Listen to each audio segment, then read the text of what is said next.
Bonjour, vous écoutez l'épisode 51 de Change ma vie, le podcast qui vous donne des outils pour votre esprit. Je suis Clotilde Dussoulier, auteure culinaire mais aussi exploratrice de ma vie intérieure, et je partage ici les découvertes qui ont changé ma vie. Change ma vie est un podcast publié tous les jeudis et vous retrouverez les éléments et les ressources dont je parle sur le site changemavie.com. Abonnez-vous au podcast sur la plateforme de votre choix pour être notifié des nouveaux épisodes chaque semaine. Si vous aimez ce podcast, la meilleure façon de le soutenir est de laisser un avis 5 étoiles sur iTunes ou sur Apple Podcast. Ça permettra à d'autres de le découvrir plus facilement. Je voudrais cette semaine remercier Aurore de Montréal qui a déposé l'avis suivant. Ce podcast a changé ma vie. J'aime son côté accessible, direct, franc et ancré dans la réalité.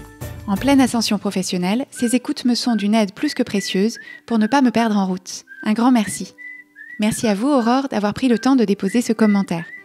Si vous aussi ce podcast vous est utile, n'hésitez pas à écrire une ligne ou deux sur iTunes ou Apple Podcast pour le dire. C'est peut-être vous que je saluerai dans un prochain épisode. Aujourd'hui, nous allons parler du GPS des émotions. Vous l'avez sans doute remarqué, le sujet des émotions revient souvent sur Change ma vie, tout simplement parce que nos émotions constituent notre climat intérieur, celui dans lequel on vit à chaque instant. Les émotions sont un élément très important, si ce n'est l'élément le plus important de la connaissance de soi. Et malgré ce qu'on a pu vous dire ou ce que vous avez pu percevoir confusément en grandissant, elles ne sont aucunement une source de faiblesse, ni quelque chose d'encombrant, de pénible ou d'embarrassant qu'il faudrait arriver à masquer ou à contrôler pour être un adulte digne de ce nom et respectable. Bien au contraire, nos émotions sont au cœur de notre fonctionnement, de nos motivations et de nos actions, et on peut même considérer qu'elles constituent une sorte de GPS de notre vie. Ce que je veux dire par là, c'est que quand on ressent une émotion, qu'elle soit agréable ou désagréable, qu'on la qualifie de positive ou de négative, cette émotion nous donne une indication précieuse de où on en est, dans quelle voie on est engagé et dans quelle mesure ça correspond à la direction dans laquelle on aspire vraiment à aller. Quand je vous parle de voie ou de direction, je ne parle pas exactement ou pas forcément de voie ou de direction de vie, mais plutôt de voie et de direction de nos pensées. C'est-à-dire que nos émotions nous donnent une indication sur notre état d'esprit, sur notre mode de pensée au sujet de telle ou telle situation, et nous indiquent si on dirige nos pensées dans un sens qui nous est favorable et utile. Dans les cas où on se sent bien, quand on est joyeux, optimiste, enthousiaste, content d'une situation ou de sa vie en général, c'est une indication qu'on est sur la bonne voie pour nous. C'est notre GPS émotionnel qui nous dit « continuez tout droit ». On est en harmonie avec le monde, en alignement avec nos valeurs et nos aspirations. Et à ce moment-là, on peut prendre un moment pour graver dans notre esprit et dans notre ressenti ce qu'on se dit intérieurement, quelles pensées nous animent, quel est notre état d'esprit, pour renforcer ces pensées et ces émotions et ainsi garder le cap. En revanche, quand on ressent une émotion qui nous est pénible ou désagréable, c'est notre GPS émotionnel qui nous signale qu'on ne prend pas la bonne direction. La première chose à faire, c'est accueillir l'émotion et donc ce message. Quand on est au volant et que le GPS nous dit « faites demi-tour dès que possible », on ne se plaint pas du GPS, on ne se dit pas que le GPS nous embête et on ne le cache pas sous un siège. On est plutôt content d'avoir un GPS qui fonctionne et qui nous donne cette information très utile. Là, c'est pareil, on commence par accueillir l'émotion et c'est ce dont on a parlé dans l'épisode 47 de Change ma vie, qui s'appelle fort judicieusement « L'accueil des émotions ». Une fois qu'on a accueilli le ressenti de l'émotion, on prend un moment pour essayer de comprendre où on est et pourquoi on n'est pas engagé dans la bonne direction pour nous. Il y a alors plusieurs cas de figure. Parfois, l'émotion pénible nous indique qu'on éprouve une résistance par rapport à la réalité. C'est Byron Katie, une auteure américaine qui fait un travail très intéressant, dont j'aurai l'occasion de vous reparler, qui dit que quand on se dispute avec la réalité, on perd 100% du temps. Ce qu'elle veut dire par là, c'est que quand il nous arrive quelque chose, que ce soit une conversation qui tourne mal, une déconvenue ou un vrai coup dur, une bonne partie des émotions désagréables qu'on ressent vient du fait qu'on se dit « ce n'est pas normal, ce n'est pas juste, je ne suis pas d'accord avec la façon dont ça s'est passé ». Et bon, on peut ne pas être d'accord, le fait est que ça s'est passé comme ça s'est passé, et maintenant que ça s'est passé, autant ne pas dépenser trop d'énergie émotionnelle à tenter d'argumenter avec la réalité. Là, le GPS nous indique qu'on a emprunté la voie du bureau des réclamations de l'univers et que c'est un cul-de-sac.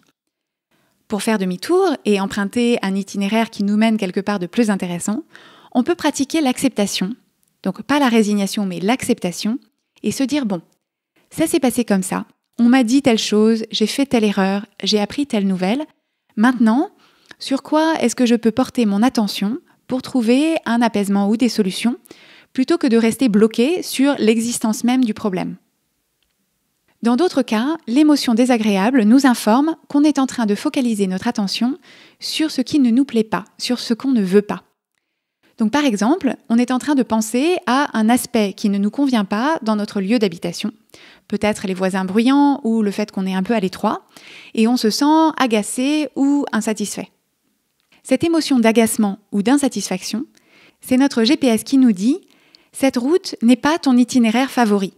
Emprunte plutôt l'itinéraire qui consiste à penser à tous les aspects qui te plaisent dans ta maison ou ton appartement, son bel ensoleillement, l'école qui est tout près et le grand dressing qui est vraiment pratique. Parfois, cette émotion pénible qui se présente nous indique qu'on a bifurqué vers la route du passé ou la route de la projection dans le futur, c'est-à-dire qu'on rumine un échec ou une déception, on s'inquiète sur une situation hypothétique qui pourrait se présenter demain ou l'année prochaine, ou bien on décide de penser qu'une situation passée ou une situation future était ou sera largement préférable à l'instant présent. Le GPS nous dit alors, ding ding ding, garde les yeux sur la route du moment présent, c'est ici et maintenant que ça se passe. À ce sujet, je vous recommande l'écoute d'un épisode qui vous a beaucoup plu et j'en suis ravie, c'est l'épisode 43 qui s'appelle « Arrêtez d'attendre ». Autre cas de figure, l'émotion désagréable nous signale parfois un attachement à une pensée qui n'est pas vraie pour nous ou plus vraie pour nous, qui n'a pas ou plus de raison d'être et qui ne nous est pas utile. Par exemple, vous avez une émotion d'inadéquation par rapport à votre situation professionnelle. Vous vous dites qu'à l'âge que vous avez, vous devriez avoir plus de responsabilités ou gagner plus d'argent. Une autre façon de voir les choses, qui est à mon sens plus utile, c'est de considérer que vous êtes exactement là où vous devriez être, puisque c'est là que vous êtes. Ce qui crée le décalage et donc l'émotion désagréable, c'est cet attachement que vous avez et que vous entretenez à un chemin de carrière idéalisé que vous auriez dû emprunter, selon qui et selon quelles normes, on ne sait pas. Donc là, votre GPS émotionnel vous dit « Tu t'es engagé sur une route qui est désaffectée dans ta cartographie personnelle. Cette route ne mène nulle part. Emprunte plutôt cette autre route qui correspond mieux à tes aspirations, en alignement avec ton vrai chemin de vie. » Dans tous les cas, pour aller dans le sens de ce que notre GPS nous indique, ça consiste à moduler ou à modifier nos pensées pour améliorer notre ressenti émotionnel. Et une bonne façon de procéder, c'est de jouer avec des pensées alternatives, des pensées qui nous paraissent vraies aussi, auxquelles on peut aussi adhérer, et identifier celles qui nous procurent une sensation de soulagement. Donc on considère d'une part la pensée et l'émotion actuelle, qui nous paraissent pénibles ou douloureuses, et on évalue d'autre part une pensée alternative et l'émotion qu'elle suscite. On compare intérieurement ces deux ressentis et on se dit « Ah oui, cette nouvelle pensée me procure un soulagement émotionnel. Je sens que ça va dans le bon sens, que ça va vers un mieux-être intérieur. » On ne va pas forcément passer directement de triste et abattu à joyeux et insouciant, mais de triste et abattu sur le chemin de joyeux et insouciant, il y a des gradations qui chacune seront une amélioration par rapport à la précédente. Parce qu'évidemment, dans la vraie vie, quand on conduit une vraie voiture, quand notre GPS nous indique qu'on n'est pas sur la bonne voie et qu'on n'est pas au bon endroit, il arrive qu'on puisse corriger le tir immédiatement si on ne s'était pas trompé de beaucoup ou depuis pas longtemps. Mais la plupart du temps, si on a par exemple raté une sortie d'autoroute ou tourné au mauvais moment, on ne s'attend pas à être catapulté directement là où on voulait en fait aller. De la mauvaise route à la bonne, il y a un itinéraire de rattrapage, de correction, et ça ne sert à rien de s'impatienter ou de pester. En attendant la téléportation, on n'a pas trouvé mieux. Pour revenir à notre situation de navigation émotionnelle, pour se remettre dans la bonne direction, on utilise donc comme boussole cette sensation de soulagement. Imaginons par exemple une femme qui reprend le travail à la fin de son congé de maternité et dont la pensée principale c'est « je prive mon bébé de ce dont il a le plus besoin ». Cette pensée lui fait ressentir de la culpabilité et du déchirement qui peuvent avoir pour conséquence de rendre la séparation plus difficile et pour elle et pour son bébé. Si elle veut se sentir mieux pour aborder la situation de façon plus sereine, elle n'aura sans doute pas accès tout de suite à une pensée du style « c'est le meilleur choix pour lui comme pour moi ». Cette route-là est trop éloignée. Par contre, si elle emprunte par exemple le chemin de la pensée « les auxiliaires de la crèche paraissent très affectueuses » ou bien « c'est leur métier de répondre aux besoins des tout-petits », elle ressentira un peu de soulagement. Ça ne lui permettra pas forcément de partir le cœur léger sans y penser de la journée, mais c'est une amélioration.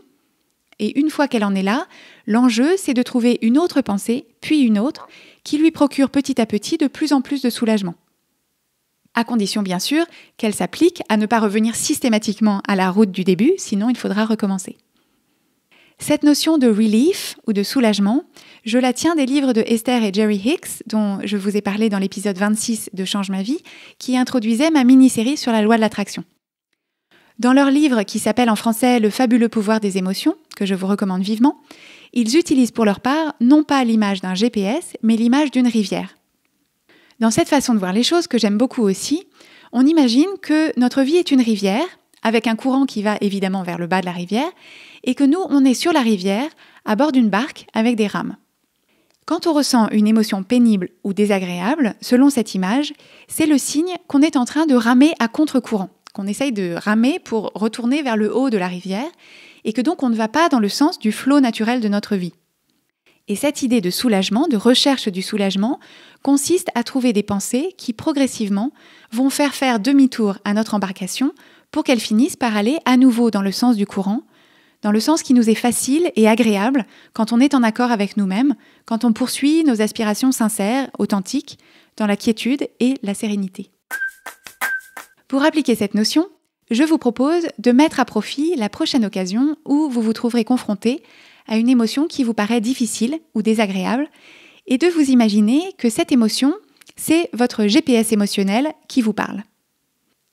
Essayez de comprendre de quelle façon vous êtes en train d'emprunter une route de pensée qui n'est pas bonne ou pas utile pour vous. Donc, qu'est-ce que votre GPS est en train de vous dire ?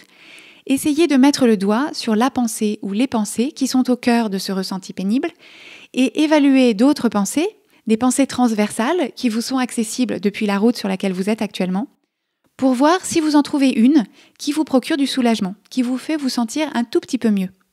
Une fois que vous l'avez trouvée, chérissez-la, répétez-la en vous, adoptez-la, et quand vous avez fait un peu de chemin avec, essayez de trouver une autre pensée qui vous rapproche encore un peu du mieux-être.